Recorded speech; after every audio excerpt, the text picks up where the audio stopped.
শুভ নববর্ষ, পহেলা বৈশাখের অনেক অনেক শুভেচ্ছা সবাইকে। আর আমাদের ক্যাম্পাসে আজকে অনেক সুন্দর করে পহেলা বৈশাখের অনুষ্ঠান করা হয়েছে। স্টল বসছিল, স্টলে অনেক কিছুই বিক্রি করতেছিল আপুরা এখানে। আর সবাই এত সুন্দর করে সেজে গুজে শাড়ি পরে ক্যাম্পাসে ঘুরতেছিল, অন্যরকম একটা পরিবেশ তৈরি হয়ে গেছে। আর এখানে অনেক কিছু নিয়ে বসছিল স্টলে, সেগুলাই টুকিটাকি আপনাদেরকে দেখাইতেছি। আর এখানে যাই ছিল সবই ছিল হ্যান্ডমেড, আপুরা সব বাসা থেকে তৈরি করে নিয়ে আসছিল। যারা হলে থাকে তারা হল থেকে তৈরি করে নিয়ে আসছিল।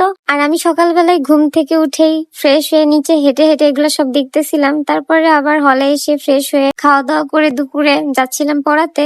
আর পড়ায় বের হয়ে এরকম একটা ছোলা মাখা খাইলাম। আসলে এই ছোলা মাখাটা অনেক মজা ছিল। তারপরে আমার ছোট্ট সব থেকে ছোট্ট স্টুডেন্টটাকে পড়ায় বের হয়ে গেলাম নিউ মার্কেটে বিবিতে। এখান থেকে আমার কিছু প্রোডাক্ট কেনার ছিল, সেগুলা কিনে নিয়ে বাসার দিকে যাচ্ছিলাম, মানে হলের দিকে যাচ্ছিলাম। আর যাওয়ার সময় আমি একটা টাওয়াল কিনলাম। তারপর রাস্তাঘাট প্রায় ফাঁকা ছিল। তো সবাই ভালো থাকেন, বাই বাই।